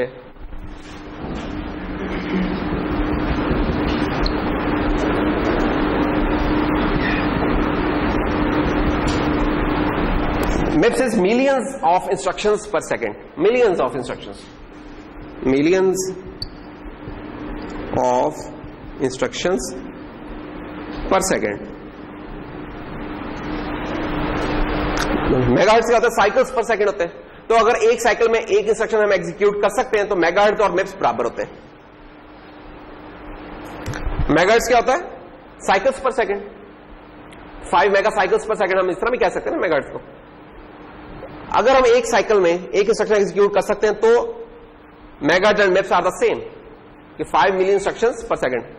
एक सेकंड में 5 मेगा साइकिल्स भी हो गए और एक साइकिल में 5 मिलियन इंस्ट्रक्शंस भी हम एग्जीक्यूट कर रहे हैं। 5 मिलियन इंस्ट्रक्शंस बहुत ज्यादा फिगर है, but this is a starting one.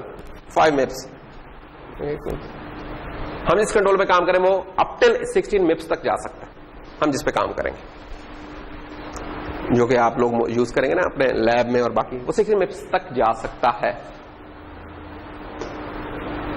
16 million instructions per second वो एग्जीक्यूट कर रहा होगा।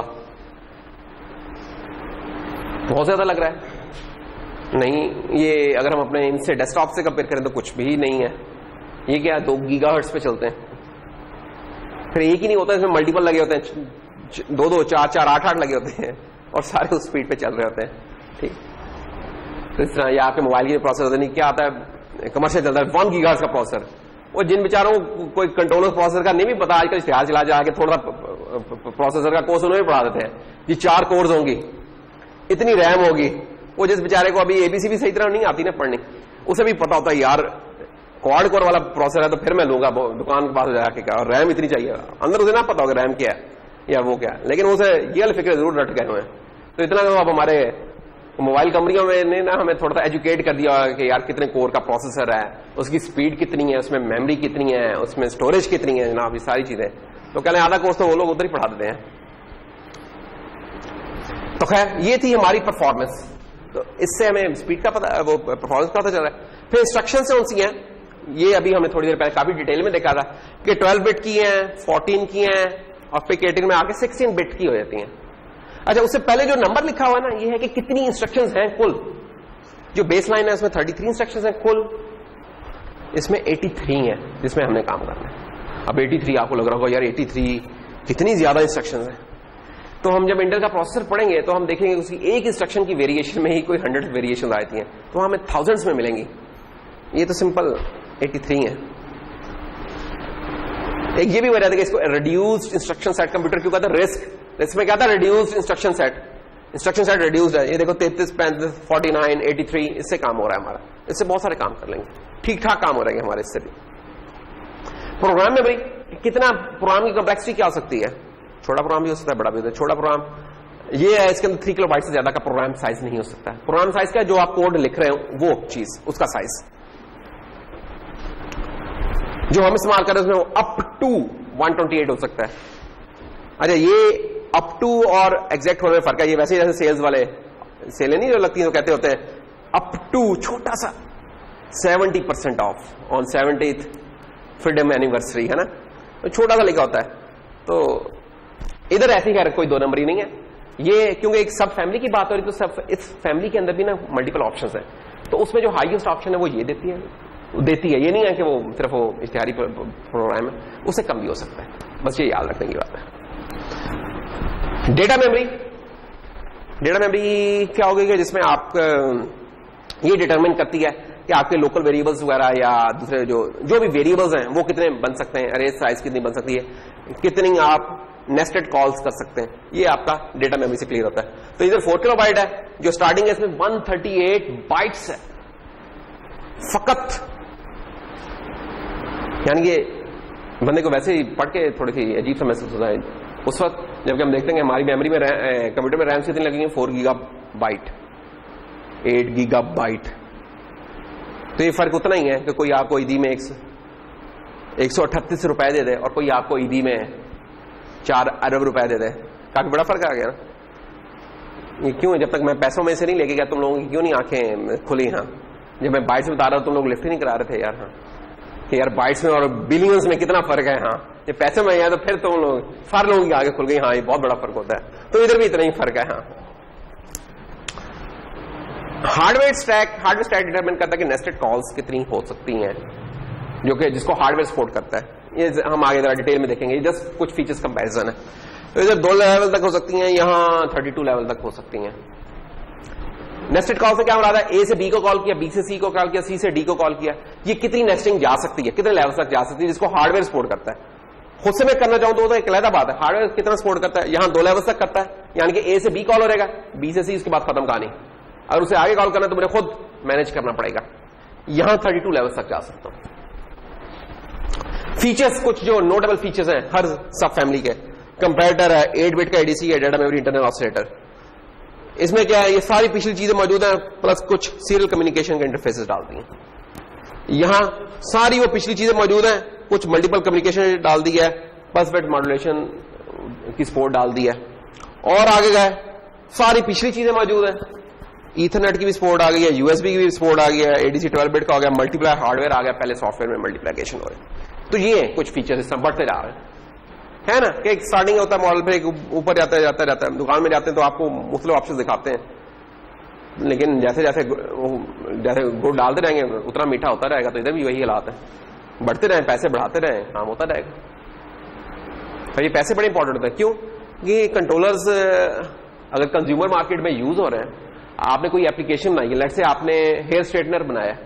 अब हेयर स्ट्रेटनर मार्केट में एक ही जैसी फंक्शनलिटी है, एक हेयर स्ट्रेटनर आपको 2000 का मिल रहा है और एक 4000 का मिल रहा है, एक ही मैन्युफैक्चरर है। तो शायद अंदर वजह क्या हो सकती है, शायद कि कंट्रोलर उसको नहीं भी जरूरत थी, उसका कंट्रोलर का काम इस वाले फैमिली से भी चल सकता था, उसने ख्वाम में ये वाला यूज कर लिया। अब ये वाला कंट्रोलर शायद 50 रुपए का मिलेगा, यहां का कंट्रोलर शायद 500 रुपए का मिलेगा। तो ख्वाम में कीमत आपने बढ़ा ली।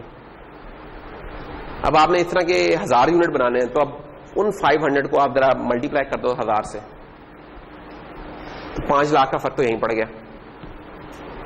तो अच्छी इंजीनियरिंग क्या होती है कि आपने देखना कि मिनिमम फीचर वो कौन से फीचर्स रिक्वायर्ड है और मिनिमम क्या चीज है जिससे हमारा वो काम चल रहा है, कि सारे फीचर्स भी सपोर्ट कर लें और इकोनॉमिकल भी हो। उससे आप क्या फिर कंपीट कर पाते हैं। आपका रेट कम होगा, फीचर्स वैसे ही होंगे, तो मोस्ट प्रोबेबली लोग फिर आपकी चीज ले रहे होंगे। क्या ख्याल है? तो ये एक बड़ा इंपॉर्टेंट चीज होती है कि आप ये नहीं कि मक्खी को भी टैंक से मारने चल पड़े, मक्खी को मारने के लिए मक्खी मार वाला कोई ले लें तो काफी है, ठीक है। या अकेले बंदे ने त्रामड़ी जाना, तो ये नहीं कि यार बजाय मैं उबर या क्रीम को कराने के मैं कर रहा हूं यार कोस्टर एक आ रहा है 32 बंदा, जिसमें जनाब जा रहे हैं हम लेट के जा रहे हैं, ये क्या जरूरत है उसकी, कॉस्ट बढ़ रही है ना उस चीज। तो जितनी रिक्वायरमेंट है उस मुताबिक कर ले। तो क्यों इन लोगों ने इतनी ऑप्शंस दी हैं? इसलिए कि थोड़े फर्क से इनकी कॉस्ट चेंज होती है, इनके फीचर्स चेंज हो रहे हैं। तो ये ना हर किस्म की मार्केट को टारगेट करना चाह रहे हैं। वो कह रहे हैं यार जिस बंदे को जितने चाहिए उससे स्पेसिफिक हम सोल्यूशन दे दें जो फिट हो रहा है, जस्ट उसके लिए फिट हो रहा है। तो हम कुछ क्लासेस में आके बहुत सारी ऑप्शंस दे देते हैं ये लोग, इसलिए इतनी सारी ऑप्शंस हैं। जैसे आईफोन वालों ने तो 2 मॉडल निकाल लें, जो नहीं आते पे बैठ जाते हैं। और सैमसंग वाले ने 8,000 से लेकर 80,000 तक के सारे मॉडल निकाल देने कि हर किसी की मार्केट रेंज को कवर कर लें। या क्यों मोबाइल ने भी यही काम कर लेना, 3,000 से शुरू है और सारा कि हर कोई मार्केट रेंज ना आप सारे मिल जाए, कोई खाली हाथ ना जाए, किसी ना किसी के पास कुछ हो जाए। इधर भी यही ला वो कहते हैं कि यार बजाय लोग अपनी चिप बनाए कुछ और करें, हम इन्हें ऑप्शन दें। और ये बिलियंस में सेल होते हैं, अरबों की सेल्स है इनकी हर साल की। क्योंकि हर मार्केट में जब लोग उठाते हैं किसी प्रोडक्ट जब लॉन्च होनी होती है थाउजेंड्स में लेते हैं, 10,000 की मिनिमम ऑर्डर क्वांटिटी होती है। इवन ये नहीं कि 1-2 नहीं लेते थे, 1-2 भी ले सकते हैं हम जैसे लोग 1-2 लेंगे जिन्होंने एक्सपेरिमेंटेशन करनी है, लेकिन जिन्होंने प्रोडक्ट लॉन्च करनी है वो 10,000 ले लेंगे लेट से। तो उन्होंने इधर ही लॉन्च करनी, उन्होंने शायद यूरोप में भी लॉन्च करनी है, इंडिया में भी करनी है, पाकिस्तान, चलो पाकिस्तान में लॉन्च करनी है और आपने कोई एक चीज लेके आनी है तो 10,000 सेट तो आप कर ही देंगे। Highlights lowest cost in the smallest form factor, 6 या 8 पिन में जनाब ये फीचर्स भी दे देगा, काम भी हो रहेगा आपका। तो अगर आपने कोई लाइट है बत्ती जती ऑन निशान करानी है, बेसिस है कुछ इतना सा काम है तो छोड़े उन सबको, बस ये ले लें अल्लाह का चला कि जो कुछ सेंस करे उसकी बेस पे डिसीजन लेके इस वक्त पे ऑन कर दे, ये कर देगा। ज्यादा है तो फिर ये ज्यादा है ही है। हमने क्यों ज्यादा चूज किया? क्योंकि हम चाहते हैं कि लोग मुख्तलिफ किस्म के प्रोजेक्ट्स कर सकें, उन्हें ये फिक्र ना हो कि रैम मेरी इतनी रहेगी, प्रोग्राम मेमोरी इतनी रहेगी तो सर ये मेरे से नहीं हो पाएगा, ये तो सपोर्ट नहीं कर रहा। इसलिए हमने थोड़ा सा बड़ा चूज कर लिया। उसका नुकसान भी होता है, इसके बाद आप लोगों पे एक एडिशनल बर्डन ये पड़ता है कि आपको महंगा कंट्रोलर मार्केट से लेना पड़ता है। उसके लिए हमें बाकी एक थोड़ा सा एक फील होता है कि क्यों ऐसा हुआ। लेकिन फिर हम कहते हैं यार चलो बोला 100-200 का खर्चा थोड़ा सा ऊपर हो गया, लेकिन इन्हें प्रोग्राम करते हुए फिक्र नहीं करनी पड़ेगी यार मेरी रैम तो इतनी है, मैं तो बस इतना ही कोड लिख सकता हूं, या प्रोग्राम मेरा इतना तो इससे ज्यादा नहीं। उस फिक्र से आप होते हैं आजाद। वो सब फैमिलीज थी, उन सब फैमिलीज के अंदर फिर मल्टीपल सीरीज है। उन सब फैमिलीज के अंदर वो जो बेसलाइन सीरीज थी उसके अंदर भी ये 10, 12, 16 है, मिड रेंज में भी है, हाई रेंज में ये पिक 18 है।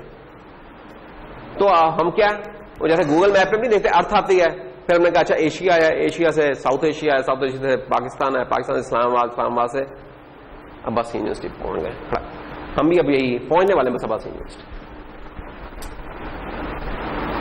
ये कुछ और फीचर कंपैरिजन है, जस्ट ये आप लोगों के अपने बाद में स्टडी के लिए, क्योंकि इधर से शायद आपको नजर नहीं आ रहा होगा। ये काफी सारे कंट्रोलर्स लेके ना उनका एग्जैक्ट बता दिया है कि किसी ने चूज करना है, किसी बात यही चीज है तो इसे चूज कर सके। वो अपने पास लिस्ट बनाएगा यार मुझे ये फीचर्स चाहिए, वो देख लेगा मिनिमम कौन सा जो कि मेरा मीट कर रहा है उसे पिक कर लेगा, अगर पिक का चूज करना है। जो एनहांस रेंज थी जो हमने बताया सबसे 8 बिट की एनहांस रेंज है, उसमें 16F और 18F आते हैं। ये उसके कुछ पॉपुलर कंट्रोलर हैं जो मिल भी जाते हैं, मार्केट से भी मिल जाते हैं। ये भी मिल जाएगा, ये शायद 300 रुपए का मिल जाएगा, ये 500-550 का मिल जाएगा। ये है कंट्रोलर जिसके ऊपर हमने काम करना है। लैब में हमारे पास ये भी कंट्रोलर अवेलेबल है, वैसे 18F 14 के 22 ये भी अवेलेबल है, और ये मार्केट में अवेलेबल नहीं है। मसला ये बस इसका मार्केट में ये अवेलेबल था तो इसलिए फिर हमने इसको चूज कर लिया। ठीक है,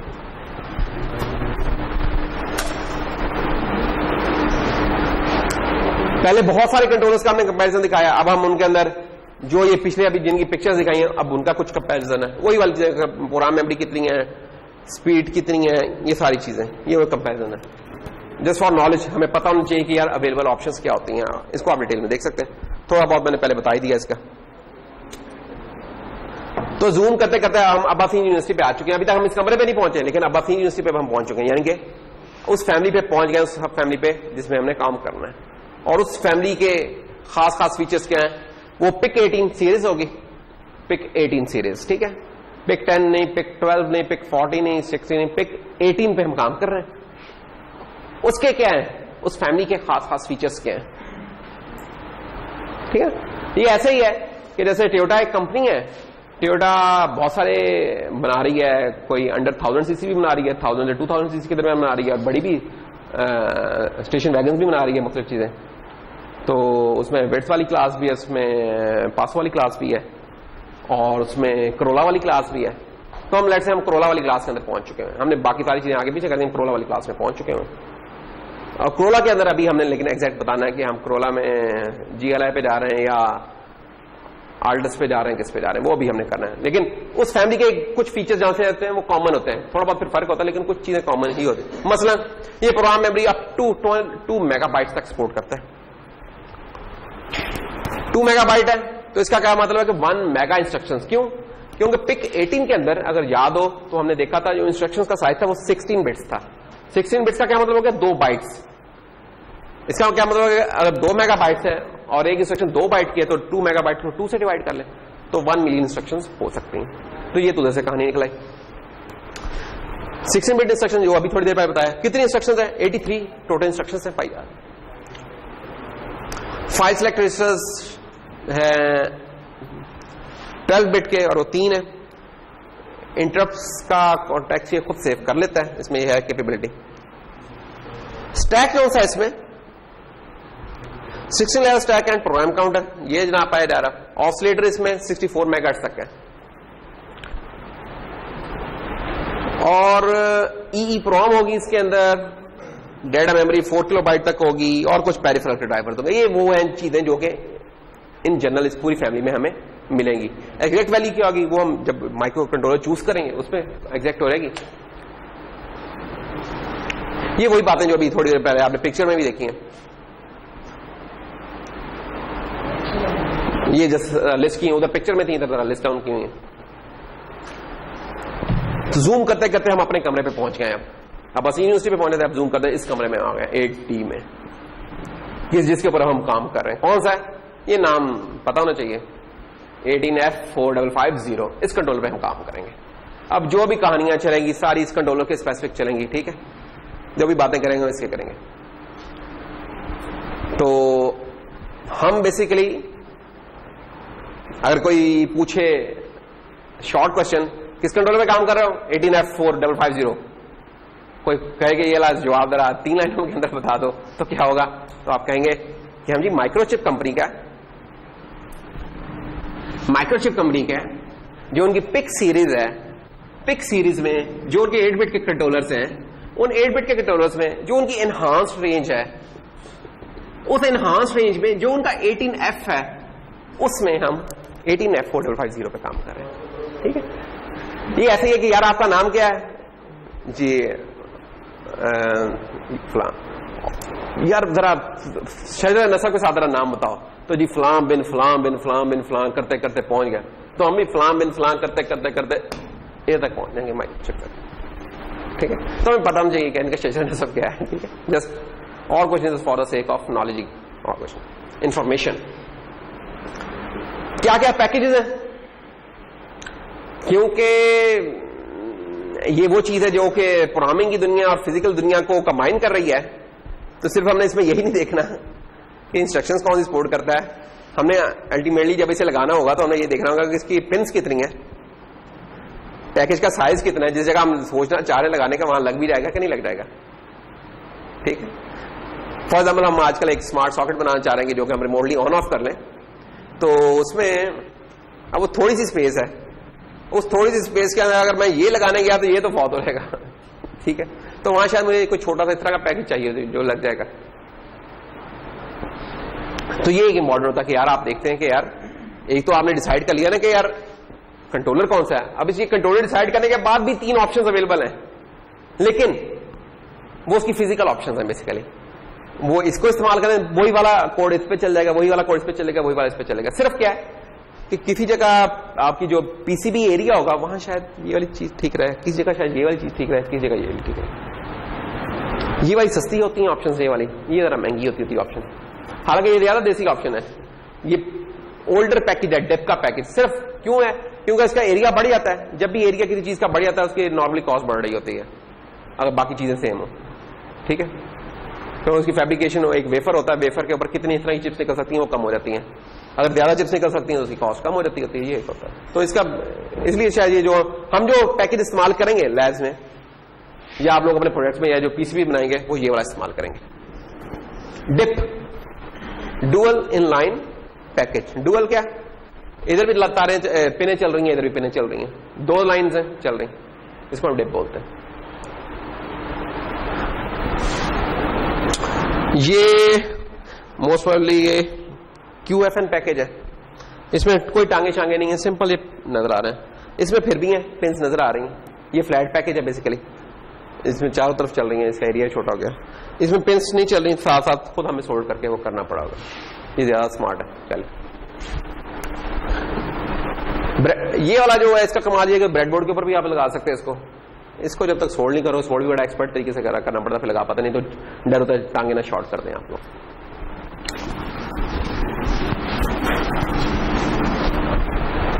ये पैकेजेस है, पैकेजेस हमने बता दिया कौन सा कर रहे हैं, डेप्थ वाला। तो ये इस तरह के थोड़े सवाल वाइव बने हो, यार पैकेज कौन सा था, यार पता नहीं कौन सा था, हालांकि वो पहले लेक्चर में बता दिया था कि पैकेज कौन सा इस्तेमाल किया। अब हम इनकी जरा डिटेल्स में देख लेते हैं कि एग्जैक्ट फीचर्स क्या हैं हमारे, क्योंकि ये कंट्रोलर शायद आप इसी कोर्स पे ना यूज करो, हो सकता है कि आप बाद में किसी और कोर्स में भी यूज कर लो, हो सकता है अपने FYP में यूज कर लो, तो आपकी चॉइस है।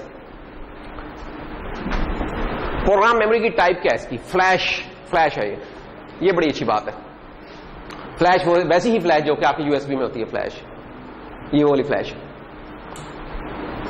तो इसका मतलब है कि इसे जब हम सिंपल लगा के प्रोग्राम के अंदर से ही अरेज और कर सकते हैं।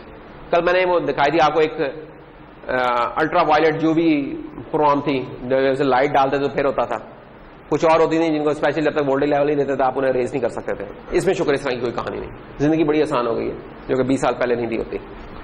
तो फ्लैश मेमोरी लगी हुई है, इसे आप बस अपने लगाएंगे कंप्यूटर के साथ, तो उसके अंदर ही सब कुछ इसके साथ छेड़छाड़ कर सकते हैं। प्रोग्राम मेमोरी इसमें कितनी है एग्जैक्ट, अब हम एग्जैक्ट बता रहे हैं। अब हम अप टू और वो वाली ऑप्शन छोड़ दी, अब हम एग्जैक्ट पे आ गए कि भाई ये वाला जो है ना कंट्रोलर, ये 32 किलोबाइट से दे रहा है प्रोग्राम मेमोरी। इसकी CPU की स्पीड कितनी है, 12 MIPS। हर्ट्ज नहीं मैंने लिखा बाय द वे, MIPS लिखा है, ये भी हम फर्क इसका क्लियर करेंगे हर्ट्ज का और MIPS का। रैम इसमें 2 किलोबाइट्स, 2048 को हम 2 किलोबाइट्स कह देते होते हैं। EEPROM कितनी है, EEPROM है इसकी 256 बाइट्स। EEPROM की क्या हमने कल खास बात बताई थी कि ये नॉन वोलेटाइल मेमोरी होती है, इसमें जब आप सेव करते हैं और हम कंट्रोलर को ऑफ कर दें, जब ऑन करेंगे तो इसके अंदर वो चीज मौजूद होगी। तो फ्लैश के अंदर भी वैसे यही होता है, USB को निकाल ले तो उसके अंदर पड़ी होती है, ये नहीं कहीं जैसे डाल के मैं तो लेके गया यार वो तो निकाला था उड़ गई यहाँ, फिर तो कोई फायदा नहीं। लेकिन फ्लैश यूज हो रही है प्रोग्राम मेमोरी के लिए, तो प्रोग्राम तो इसमें सेव रहेगा, डेटा हम इसमें नहीं सेव कर रहे हैं। कुछ और नए कंट्रोलर जिसमें हम डेटा भी हम इसमें ही सेव कर लेते होते हैं इसी के ऊपर, लेकिन हमारा ये जो कंट्रोलर है इसमें अगर आपने डेटा ऐसा डेटा सेव करना है जो कि पावर ऑफ करने के बाद भी वो याद रहे उसे, वो फिर आप इसमें करेंगे EEPROM, ठीक है। तो ये भी अवेलेबल है 256 बाइट्स। तो यहां फ्लैश किस काम के लिए यूज होती है, प्रोग्राम मेमोरी के लिए, और EEPROM उस डेटा के लिए यूज होगी जो कि आप रिटेन करना चाहते हैं even after the powering of the device. Fine. आगे क्या है जनाब, डिजिटल कम्युनिकेशन पेरिफेरल्स। इसका कम्युनिकेशन सिस्टम वाले कोर्स से कोई खास ताल्लुक नहीं है, ठीक है, ये जस्ट कैटेगराइजेशन की हुई है। बता दिया इसमें कि I2C इंटरफेस कितने होंगे। एक I2C क्या था हमारा, इंटर इंटीग्रेटेड सर्किट, जो दो आईसीज के दरमियान 2 वायर इंटरफेस था। फिर SPI था हमारा जो हमने कल डिस्कस किया था, वो 3 वायर इंटरफेस था। फिर ये UART आती थी जो कि एसिंक्रोनस, इसमें सिंक्रोनस की भी खराब ऑप्शन होती है और एसिंक्रोनस दोनों की है। इनमें क्लॉक शेयर हो रहा होता है, मास्टर और स्लेव में, इनमें नहीं होता, क्लॉक का कोई कॉन्सेप्ट नहीं होता, डेटा में ही आप वो चीजें कर रहे होते हैं, पैकेट भेजते हैं। तो ये हमारे है एक एक चीज अवेलेबल है मुबारक हो। कैप्चर, कंपेयर, PWM पेरिफेरल, इसको आसान तरीन अल्फाज में हम CCP बोलते हैं। C फॉर कैप्चर, अगला C फॉर कंपेयर, उससे अगला P for PWM, pulse width modulation. एक CCP है, एक एनहांस्ड CCP है, ये हम देख करेंगे इंशाल्लाह डिटेल में। टाइमर्स कितने हैं, एक टाइमर 8 बिट का है, एक 3 16 बिट के हैं। ADC 13 चैनल्स का है, पिन एक ही है जो बाहर से आपको पिन सॉरी ADC एक ही है, वो मल्टीप्लेक्स किया हुआ, एक ही ADC मल्टीप्लेक्स करता है। पहले वो एक पिन के साथ कनेक्ट होता है, फिर अगले से होता है, फिर अगले से होता है, तेजी से हो रहा होता है काम जिसको आपने एनेबल किया होता है। तो उसकी रेजोल्यूशन कितनी है, वो 10 बिट्स की है, यानी कि जब एक सैंपल कन्वर्ट होगा, एक एनालॉग सैंपल कन्वर्ट होगा डिजिटल में, तो डिजिटल में कन्वर्ट होने के बाद उसका साइज क्या होगा, 10 बिट्स होगा, ठीक है। और कितने इस तरह के हम बाहर से एनालॉग सिग्नल लेके आ सकते हैं, 13 लेके आ सकते हैं। फिर कंपेरेटर्स हैं जो कंपेयर करते हैं, वो क्या करते हैं कि वो देखते हैं कि यार ये जो सिग्नल है किसी एक वैल्यू पे, for example water tank level का आपने कंट्रोलर बनाना चाहते हैं कि यार जो हमारा वाटर टैंक है जब ये पानी बढ़ते बढ़ते इस लेवल पे पहुंच जाए तो ऑफ हो जाए बिजली का स्विच। ये होता है ना घरों में लगे होते हैं, जैसे आजकल तो तकरीबन हर घर में बोर चल रहे होते हैं कुछ, और कि यार आपका, और जब वो खाली हो रहा है तो ऑन हो रहा है, तो आप क्या कर सकते हैं, वो कंपेयर जो है ना लेवल सेंसर है उसकी एक वैल्यू कंपेयर कर सकते हैं, मुस्तकिल कंपेयर होती रहेगी, जैसे ही उस लेवल के साथ मैच करेगी वो साथ ही ऑन कर देगा ये डिवाइस को, और जब वो भर जाएगी फिर उसे ऑफ कर देगा। तो ये वाले कंपेरेटर्स वहां यूज हो रहेंगे आपके। टेम्परेचर रेंज क्या है? टेम्परेचर रेंज कोई भी चीज चलनी है उसकी कोई एक ऑपरेशन की रेंज होगी, तो ये जो चल सकते हैं -40 to 85 में चल सकते हैं, ठीक है। हमारी ना टेम्परेचर रेंजेस होती हैं जब भी कोई डिवाइसेस होते हैं ना, एक तो जो आप जब इलेक्ट्रिकल डिजाइन सारा कर लेते हैं ना, तो फिर एक इंपॉर्टेंट क्वेश्चन ये होता है कि डिवाइस इस्तेमाल किस जगह पे होगा।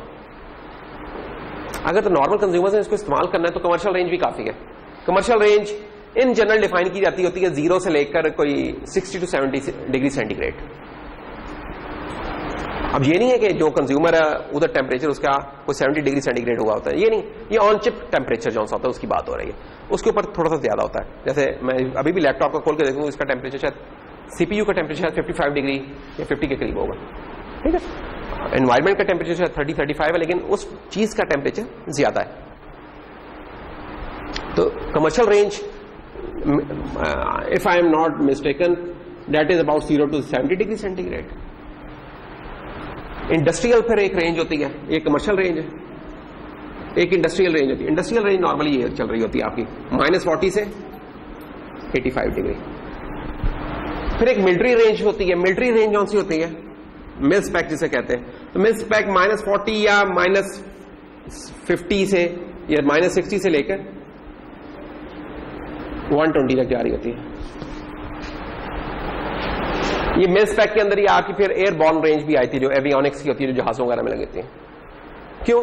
जहाज जमीन पे है तो टेम्परेचर इस वक्त 35 डिग्री है, जब जहाज ऊपर जा रहा है, यही जहाज जो उड़ के गया है, जब ये पहुंचेगा 10,000 फीट की बुलंदी पे तो उधर टेम्परेचर शायद -40 हुआ होगा या -42। अब उधर एक कंपोनेंट जो सा आपने लगाया वो कमर्शियल रेंज का लगाया हुआ है, वो फेल होने के उसके चांसेस हैं। पूरे जहाज की शायद रिलायबिलिटी उसके ऊपर वो हो, तो वहां आपको हाई टेम्परेचर रेंज का चाहिए। मिल स्पेक में क्या है, टैंक के अंदर किसी लगा, वैसे ही गर्मी है बहुत हुई हुई उसके अंदर। एक तो मैंने बताया ना, ये नहीं कि ह्यूमन बेचारे 125 पे बैठे होंगे, नहीं, वो जो पर्टिकुलर जो आपका एमुनेशन जो लोड कर रहा है, जो गोला फायर कर रहा है, उधर इतनी गर्म नोजल हो सकती है उसकी कि वो शायद 100 को भी उसने क्रॉस किया।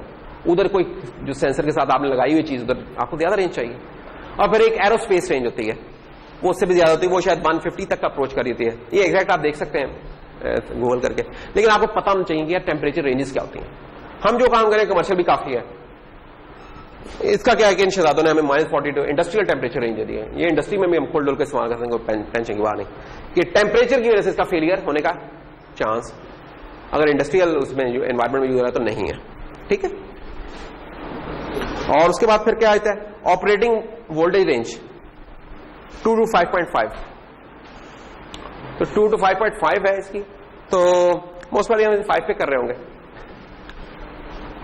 पिन्स कितनी है, ये भी एक सवाल पैदा होता है। तो पिन्स इसकी 40 है। जैसे जैसे पिन बढ़ती जाती है आपको ज्यादा लाइनें सोल्ड करनी पड़ रही है बाकी, और ये इस चीज की इंडिकेशन है कि उसके अंदर फीचर्स भी बढ़ते जा रहे हैं, तो ये भी इंडिकेशन होती है किस चीज। तो है पिन्स 40।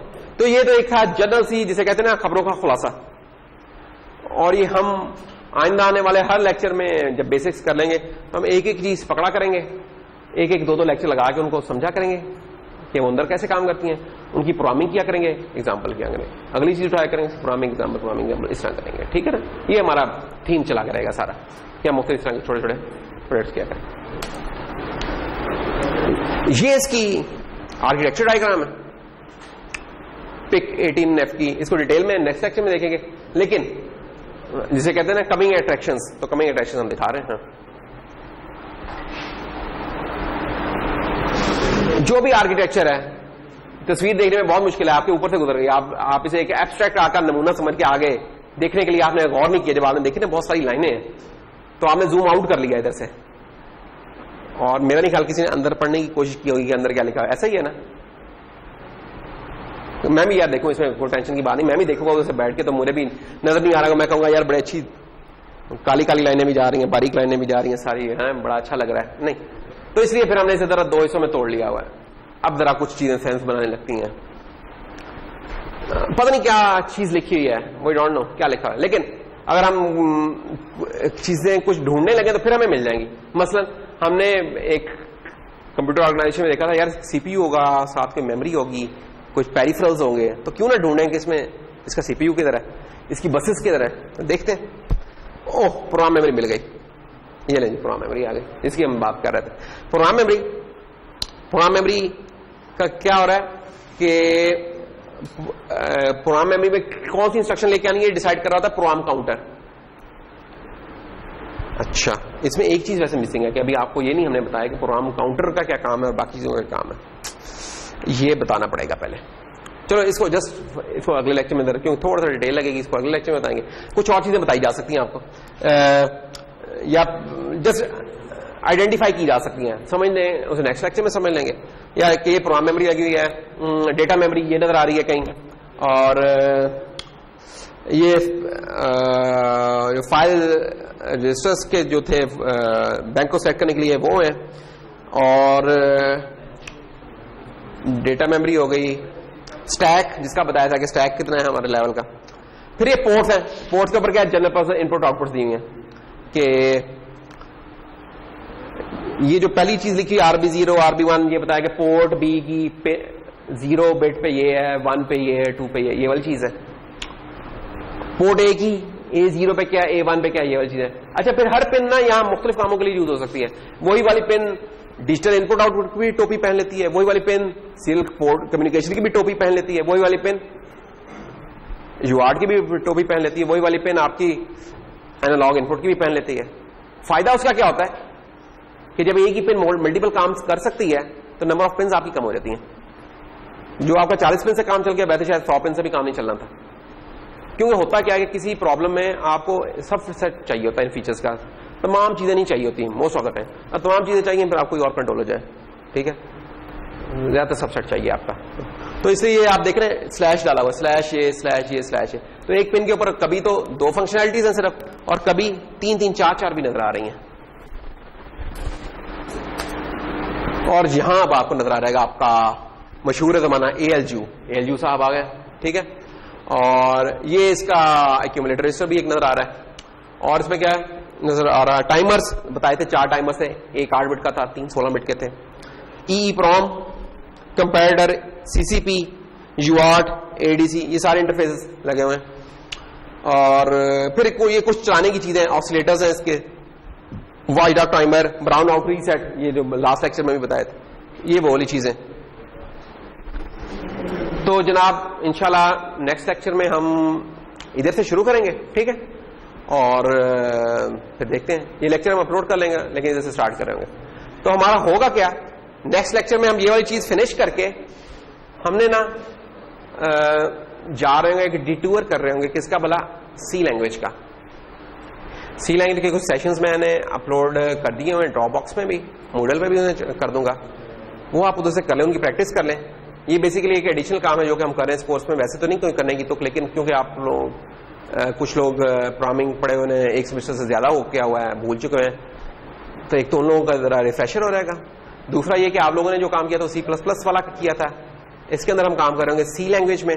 तो सी लैंग्वेज और C++ में थोड़ा सा फर्क है, हम उस फर्क को हाईलाइट करेंगे। और तीसरा ये कि प्रोग्रामिंग जब किसी हार्डवेयर के लिए कर रहे होते हैं तो वहां कुछ और चीजों का जरा ध्यान में रखना पड़ता है, वो हम उन चीजों के ऊपर एम्फेसाइज कर लेंगे। तो ये वाला जो काम होगा हमारा, ये इसके बाद फिर 2 से 3 लेक्चर्स और चलेगा, ठीक है। तो इसके बाद फिर हम इसको कर रहे होंगे। सो